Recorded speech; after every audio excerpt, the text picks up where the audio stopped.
Welcome, everyone, to our Real Stories from Working Caregivers series. We are so excited to have our guest today, Joanna Glum. Hi, Joanna. Hi, thank you so much for having me. Genuinely, this is one of the only podcasts that I listen to, so I am fangirling right now. Thank you. And how are you, Zach? How are you doing? I'm doing great. Joanna is going to be amazing here, so we should get right into it. Let's do Let's it. do it. Let's do Great. it. So we'll start out, Joanna, by having you share your caregiver journey with us. That is a deceptively difficult question in many ways. I don't know if it feels familiar to other caregivers, but suddenly one day you wake up and realize you spent the day emptying bedside commodes and watching black and white films. So I would say that my care journey was very much a suddenly then all at once, and I'm so grateful for that. I want to very much stress that my care story is one of gratitude in spite of the fact that it has been difficult. I consider myself the luckiest kid in the world that I was able to spend as much time as I was with the grandparents who raised me. So that's how my care journey began. My paternal grandparents, my dad's parents, raised both my sister and myself. Even when my parents were together, they were the ones who got us to school. They insured our tuition. They put food on the table for us. And for all intents and purposes, they're the reason why I have memories of a really cherished, very well loved childhood. My parents are both very gentle people in their own right, but they did have a tumultuous relationship marked by respective issues around substance use disorder and behavioral health issues. And they've both sought treatment for it, but they were not able to be present for us as parents. And so my dad's parents stepped in. And when that happens, from when everyone else around you is very young and talking about very young things, you almost expect to wake up alone, or at least I did. So from a very, very young age, I would go to bed sort of self-soothing or attempting to self-soothe, saying, it's okay, you're going to wake up and they're all going to be gone. Your parents are going to get into a car accident and your grandparents have wrinkles, and you've been told that that is a death sentence by every little kid around you. So you'll get used to it. I'm very grateful to say that my grandfather passed in 2020.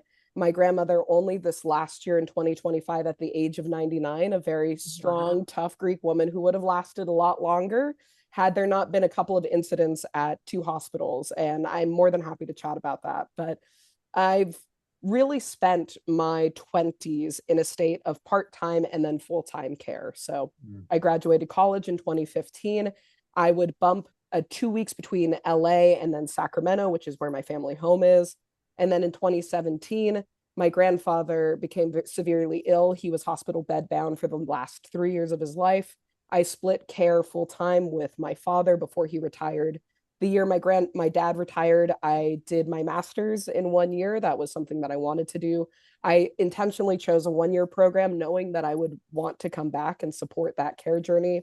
And then the pandemic happened, and my father was of the mindset that it was just like the flu. So I moved back in. I was teaching in the Bay Area. I moved back into the family home to take care of my grandmother. And more than that, though, and it's something that's been a little bit, it's been thorny to tease apart, perhaps, because I think when there is a family, everyone has their own care journey and their own care narrative in their head to some extent. And I think one of the things that was unique to my experience is that my grandmother truly relied on me for every type of support, not just with her ADLs, but I was the person who stayed up with her until 4 a.m. when she would have panic attacks. I was the one who read to her the Alif Shafak book that came out summer 2020 in the middle of the pandemic. I was the one who would go over obituaries with her when she was trying to Google her former friends. And she, by her own account, told me more than she told any other person. And so I felt that responsibility deeply in ways that were difficult when I was very young, when I was 21. And I think being so young, when I started my care work and having had a peer group of young professionals who I like to say that while my peers graduated from dorm rooms to boardrooms, I went to a childhood bedroom. And that was very difficult to translate early on. I had one of my dear friends whom I love very, very much, nonetheless, when I was 21 and came back to take care of my grandparents, some health crisis had happened. She said, I think you have a savior complex. And other people, very well meaning, have said or used to say, I think this is codependency. And so teasing apart that language from this is not codependency, this is interdependency. This is what the nature of care looks like, especially in our country, where you're right. It isn't fair that somebody should be compelled to give up a career or make sacrifices to a career in order to give their loved one the care that they deserve. It nonetheless is our reality. And so now, with my grandparents passed and having been their primary caregiver, I have been care coordinator for my parents regardless. My mother suffered a period of housing instability. She's dual eligible in California, meaning that she receives both Medi-Cal and Medicare benefits. And when those have lapsed, I have stepped in to be the care coordinator. I've been on phones with social workers. I secured her housing. And similarly, I am here to secure care for my father, who is in a state of need as well. But I do not anticipate supporting with ADLs or the day-to-day care as I did with my grandparents. And he knows that because I'm really restarting my career at 32. And that's a Yeah. conversation we've had as a family, but that's a long and short way to put the journey, which, as you know, there's so much texture in there. Yeah. I could tell you my care journey as it relates to videos I have of my grandmother dancing to Frank Sinatra with the autumn leaves turning behind her and, her O2 canister on. That was the last autumn we spent together before she passed. But it was always very important for me. And I think, if I may offer, one of the ongoing conversations and pieces of work that I've done with myself is to really be intentional and to wake up every day. So that way, when you do have hard days as a caregiver, remind myself that this was the difficulty that I chose, and therefore there must be something else that I have chosen. And that reframes the conversation, at least it does for me, to say, you're right. I did choose this. It is very difficult. There are a million other things I would love to be doing. I'd love to be in Key West with my friends right now. I'd love to be on a film set working. But I am here with my grandmother because it is valuable for me personally to give her love and to receive the love from this person who is not going to be around forever. And having that dialogue and being in a space where I really do consider it a privilege to have been able to pause my career, to stutter my career in order to spend time on the couch with my grandmother. I'm really very lucky. So that's the long and short of it. So that's just amazing. It's amazing. What You're a kind. beautiful story. My goodness. But one of the things that make kind of differentiates you from typically the guests that we talk to is that you've cared over two generations. You've Yes. cared for grandparents, now you're caring for parents. And at some point, possibly you'll be caring for your own Right. children. Um, what do you think? You touched on this some already, but what do you think sticks out, as some of the biggest challenges that you had in Ooh, terms of caring for this more senior generation of your grandparents and then your parents? And then also, what do you see as the best part of your journey because of that experience of yes. carrying over two generations? Thank you for that question. I'm really grateful for that question. I would say the difficulties, certainly I would say they manifest more social emotionally and then more practically. On the practical side, my grandmother died because of mistakes made in a hospital, and there were mistakes that were born of a failure to appreciate a geriatric patient. So in Mhm. April 2024, I was away. And when I was away, and this was something that I knew, I always say that respite care was respite for me, not for my grandmother. She was in a state of panic until I returned. Mhm. And I still get asked to this day by medical professionals if I'm in the field because I'm just very good at parroting their own jargon back at them. But I give my grandmother's birth date more than I give my own still because her medical records were so fluently memorized. But April 2024, I was away. My grandmother had a pain in her chest that usually related to constipation or anxiety. And nonetheless, she wanted to go to the ER. In the ER, they said, okay, well, the standard is a CT with contrast. I would respond to that you would not give a 98-year-old a CT with contrast who has a history of chronic kidney failure since 2006. And my grandmother knew that, and my sister knew that. And they both said, no contrast, no dye. She's allergic. It's in her chart. She's allergic. My grandmother refused it multiple times. When they wheeled her into the radiology suite, my sister couldn't follow. My grandmother, once again, for the fifth time, said, no dyes, right? And whoever it was responded to her, well, the dyes are different now. And it sent her into an acute kidney Oh, injury. They thought she was going to die. Then I took a red oh, eye home geez. and I sat with her by her bedside while she had delusions, while her body was failing her. And she hallucinated snakes and her mother. And I talked to her day and night. I had to fight to spend the night with her in the hospital. Fortunately, because of California advocacy, that is no longer the case. You are allowed now to have an advocate, a caregiver with you by your bedside through the night. Grateful for that. But nonetheless, that was a complete failure to respond to her needs. And so the last 12 months of her life were marked by other hospitalizations as a result of that AKI. And in those times, I spent 2 weeks of nights with her in the hospital, August 2024. They were going to give her an antibiotic. I said, well, hey, she's allergic to that. While they were transferring her from the ER to another floor of the hospital, they checked, and it took about 2 seconds for them to say, oh, she's very allergic to that. Okay, we won't do that. And so I laugh ruefully now, but I would say Yeah. it's been incredibly difficult in that respect to basically learn the language of advocacy. And I think I've been very keen. I have a background in theater, and I think that in those settings, the hospital is a suite of performance, and so I perform competence, and I perform just enough patience because I think I've had a learning experience, so not to make them feel threatened, but also to be assertive. And within that, I would say that my family is part of the so-called overlooked middle. We don't have enough money to afford any pay privately, and I mean any, but we also don't qualify for any supports. And that is why I'm a caregiver, because there was no other option. Had my grandparents sold their home in 2011, as my uncle had suggested, they would have been able to afford assisted and or private living for about 4 years. And then what? One passed in 2020, the other in 2025. So you're looking at 10 years of life with no assets, with nothing. And I remember being at the kitchen table in 2011 and saying, absolutely not. So having to make those fights and having again to explain to my peer group, hey, I know that this is tough on me. I respect that you care about me and you don't want me to make this choice because it means a sacrifice on my end.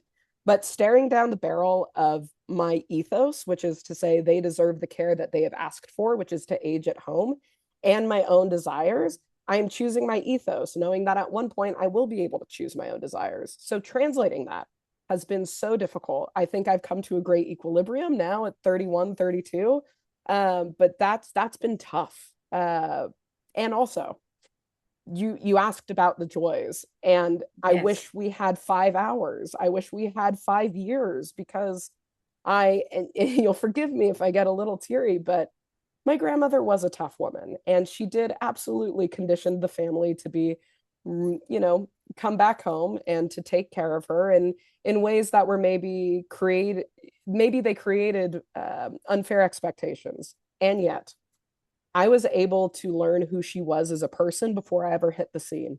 Something that I would say is that I knew her for only 30 years of her life. She was so much of a person before I ever met her. And so taking care of her, she used to call me her little buddy. And so taking care of her, I have hours of recordings of her stories of her parents coming over from Constantinople when it was so, escaping the genocide, hitting the town in Chicago. I got to hear about how her mother worked 3 jobs during the Depression just to afford presents for my grandmother, whose birthday was Christmas Eve. I I got to learn who she was and also who she might have been had her circumstances been different. Because someone, and I know that I've mentioned this to you before, I always joke she would have been a CEO, she would have been a lawyer, Yeah. she would have been anything else had she not been born in 1925 to a community of Greek immigrants who had a certain set of standards for young women. But nonetheless, she was an occupational therapist. She was brilliant. She was so smart and cared so deeply. And I got to meet that woman and I got to know that woman and I got to watch operas with her. I joke sort of, you know, is it my own interest or is it just because somebody else put it on me? And I say, what does it matter? When I hear an opera, I hear my grandmother now, and I was able to take part in something that mattered to her. And Mhm. seeing her receive that and be seen in that way, because she's a woman who would describe feeling a little invisible to basically everyone in her life except her best friends who no longer were on this earth. And I got to be that person. And that is something that I will cherish forever. Wonderful. Thank And you so how fortunate much. your Thank you. grandparents. Yeah, thank you Thank so you. much for sharing that, Yes. Joanna. As you know, we're both Greek, so in our culture, we say, may your grandmother and grandfather's memory be eternal. May their legacies continue to live on, which you're doing a great job of Thank that. you. Yes. Your Yaya grandmother sounded amazing. That visual of the Frank Sinatra dancing with the oxygen mask is just priceless. I'll And send it to you. yeah, it's Yes. priceless, priceless. It's funny. My wife says that about my mother all the Yep. time. If she would have been born in a different generation, she'd be running a company because they're so Absolutely. sharp. They're survivors, right? But Yes. that Yes. said, they're also very proud. Yes. So I'm just curious. And by the way, I'm going to ask you to take a breath Yes. because you're you're doing a lot. You've done a lot. So take a breath. I Take a do. breath. Do. Take a moment and reflect and give yourself some room and gratitude. Yes. I appreciate the question that Selma asked you because with challenges there is joy, and you did seem to rest your shoulders just a little bit when you were talking about the joyful part. Yes. But being a caregiver is extremely difficult. Two Yeah. quick questions. One, Yes. knowing our cultures are very proud, very tough. You Yes. already made reference to that, expecting to be at home and raised or supported. Yep. Um, so, how did you go about at a young age, inexperienced caregiver, go about getting resources? If it wasn't Yeah. cool to talk about our personal lives outside of the house. Right. Right. Well, and I'll admit, Zach, thank you for that question. It is very culturally sensitive, so to speak. But I know. um, I I wrote an essay about my grandmother that was published with Roxane Gay's subprint, The Audacity, in 2023, and it was from the perspective of what I would like to say to her, but would not. And one of the lines that I wrote in there is, "You don't even know that I'm here. You would hate it if you knew that you were here."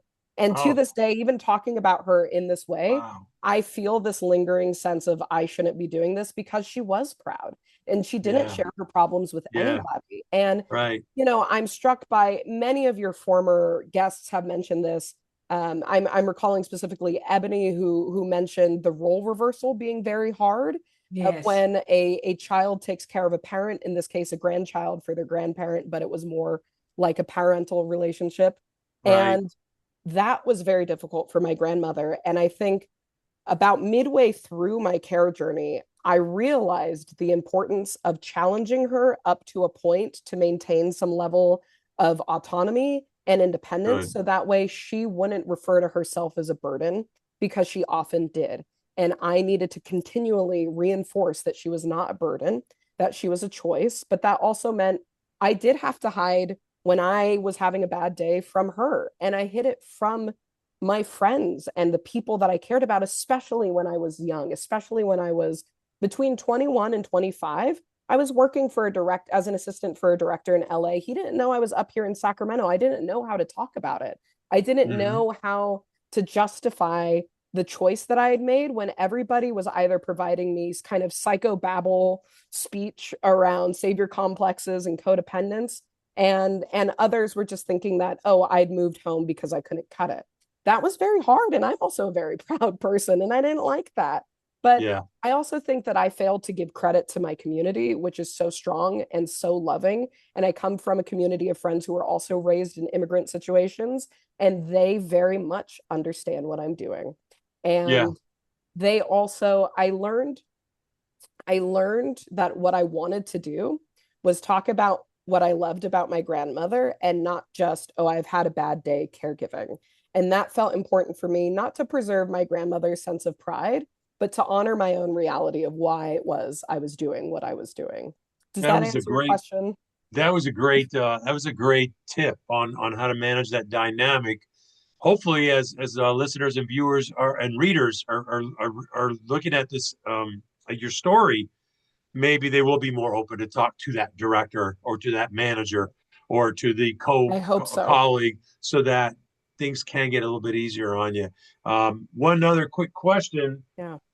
you said you restarted your career at 32. So how has caregiving influenced what you're doing now? A great question.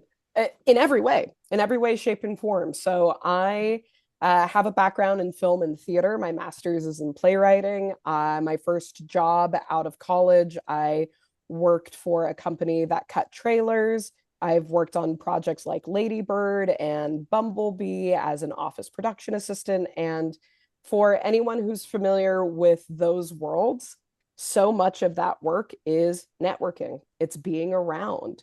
It is what a Mm-hmm. former mentor once called the Remember I'm Alive tour.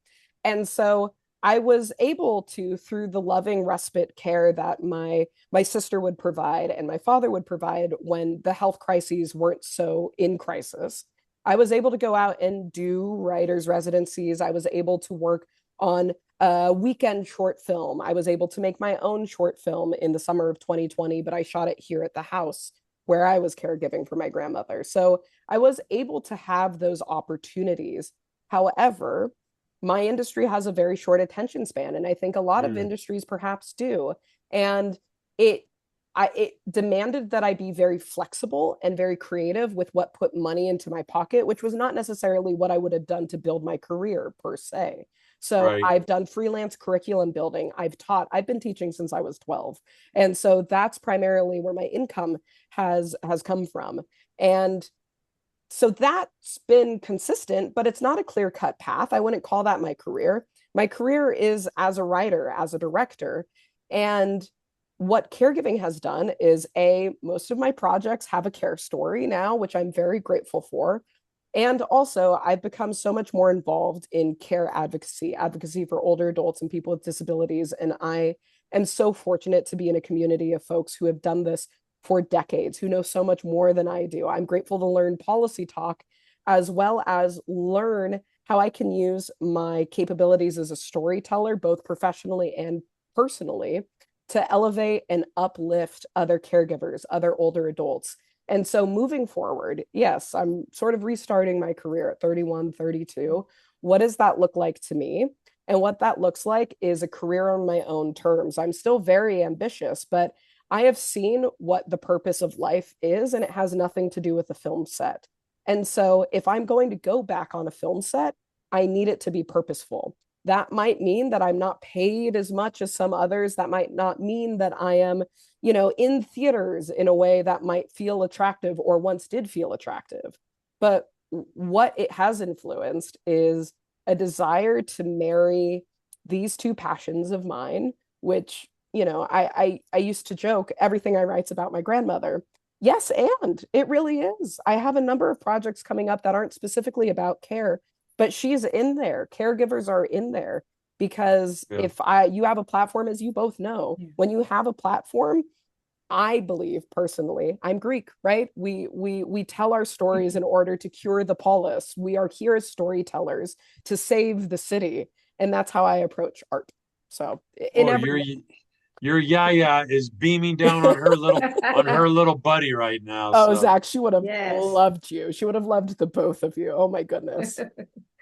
Well, speaking of your career path and Yes. your LinkedIn profile contains some teasers of some of your short documentaries, which are just so intriguing and so amazing that I can't wait to see the full-blown documentary. So, first question, Yes. how can the audience view the full documentaries because they will want to once they look at the teasers? And the second question, what is the message or the key messages that you would like them to, pardon my pun, walk away with? Because you Yeah. have one one of the teasers that I found, just I have to see the whole thing, is of a caregiver's day, and you're filming feet. You're Yes. filming the feet of a caregiver throughout their day. I mean, who thinks of that? I- but really, I mean, Brilliant. it's just so basic and so Brilliant. simple and so intriguing. So, You're so kind, Selma. no, I'm so really. grateful to you No, for asking it's that. she's 100% right. Thank you. Well, first of all, that because of music licensing, it's not available just to click, but I will give you the password. Anybody can watch it on my Vimeo. I will send it to you. The film is called You Should Get Out More.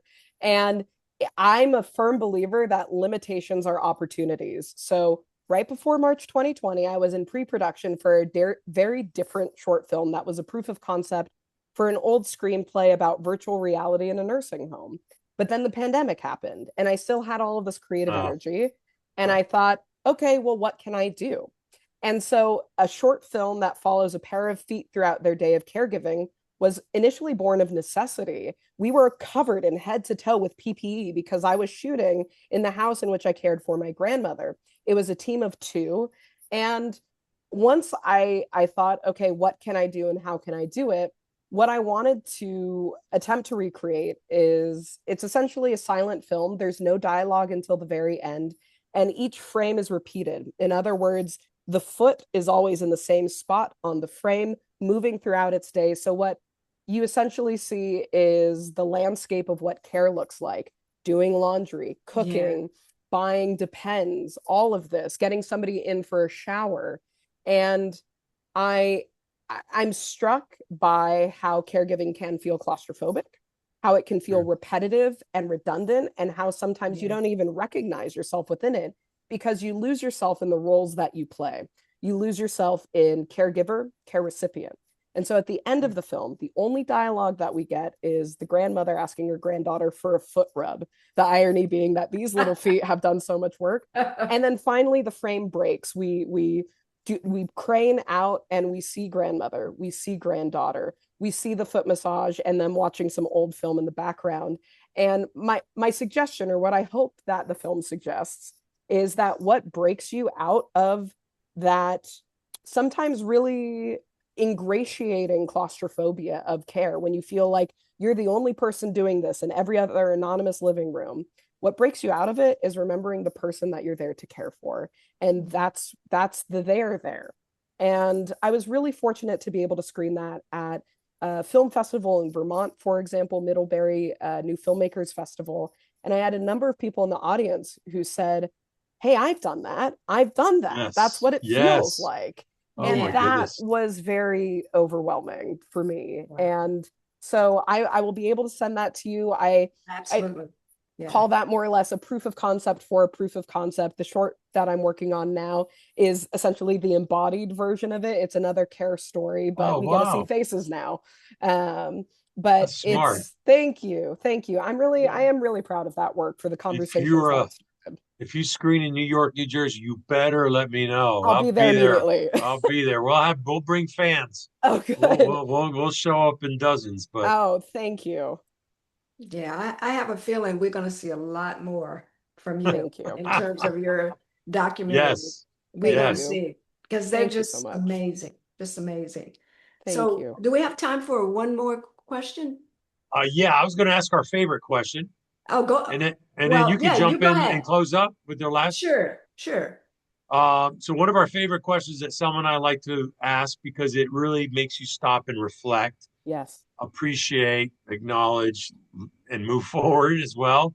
What did you officially start the caregiver role with was it with Papu It was, or yeah. So it was, I mean, Yaya and Papu they raised me. So I was there bringing my grandmother right? soup and coffee when she got her hip replaced when I was 11. That's So not caregiving. That's serving. Yeah, yeah, yeah, yeah, yeah. yes, You had especially for no the Yaya. choice. Yeah, you're get me this, get me Oh, that. I would wake But up at 5 a.m. and put the coffee on for that. yeah, I've when been did you cooking. Yeah. when did you feel like you were officially in a caregiver role for them? I Like would when they say had a health 21. issue? 21. I would say So 21. so here's the question that Selma and I love to ask. If you could go back right before 21-year-old Joanna, give us just one. What's one important piece of advice you would give Joanna at 21 years old or Uh, 20, let's say? I'm going to be very sneaky, and it's going to be four things wrapped into one, No! which is All right, go ahead. be honest. And for me, being honest is being assertive, is being intentional, and is also asking for help.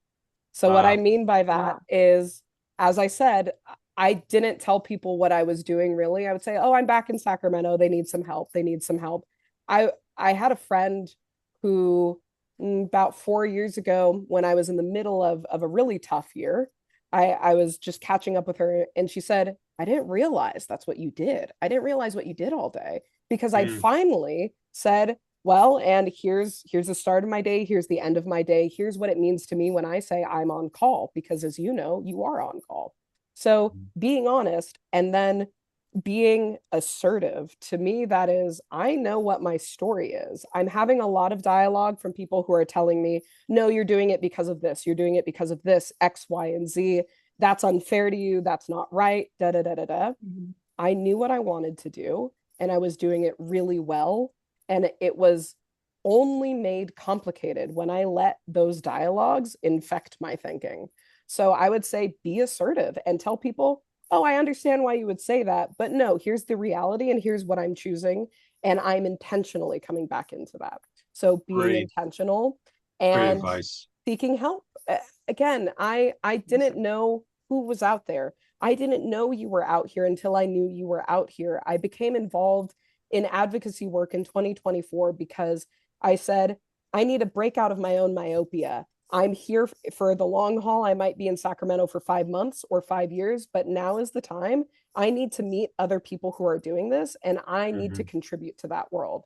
So that has been a form of asking help because when you are in community, you are seeking help and you're receiving help and offering it as well. And that is Thank you. the best. Yes. Yeah. Great advice. Great. Thank you. Great. We hear that so much from our guests. That is one thing that is always so consistent is that asking for help Yes. is such a challenge. It's so hard to do. Whew. And at the same time, it has so many benefits. Yes. It's so rewarding because you can't do it all. We all No, have to realize we can't do it all ourselves. So asking absolutely. for help is critical. One last question. We're going to Yes. be respectful of your time, and that is simply how can people learn more about you, the work you're doing, your documentaries? How can they get in touch with you, connected with you, follow you, whatever? Sweet question. Thank you for asking it. My personal website, joannaglum.com. I have my LinkedIn. My email is joannaglum@gmail. Shoot me a line. Um, I haven't had social media. I have a kind of passive Instagram, but my own choice in caregiving, I needed to just be streamlined on my one thing. That said, those caregivers who are connected on social media and who are out there and sharing their stories and connecting in that way, I respect and admire them so much. I just put that work on my website. That's all. So Yeah, if people are interested, I'm there. Like I said, I have a new project upcoming, but also my advocacy work is there, which I'm also really proud of. I've testified twice absolutely. in the last few months to the state of California. I'm there with some amazing collaborators, Dr. Donna Benton, who's been on your pod before and Yes. is just incredible powerhouse. So that's all there. Awesome. Well, thank you so much, Joanna. Thank This has you. been, we could talk to you for 3 more hours I today. feel like I was talking in circles. You're so kind to have me. Thank No, you. thank you so much. You're a wealth of information and a wealth of F. compassion and Aristo. passion. And thank you. Ευχαριστώ πάρα πολύ. Thank Okay, you so so I'm doing much. special effects. Did you see that Yeah, I song with did see special I that. effects? saw I did it. see that. F. Haristo. Thank you in Greek, Selma. F. Ευχαριστώ. Haristo. Parapoli. Thank you. Thank you both so much. And if ever you need anything, just let me know because you are doing incredibly vital work. I wish I'd had this Thank you. podcast in 2017. Thank you. Thank you. Thank you.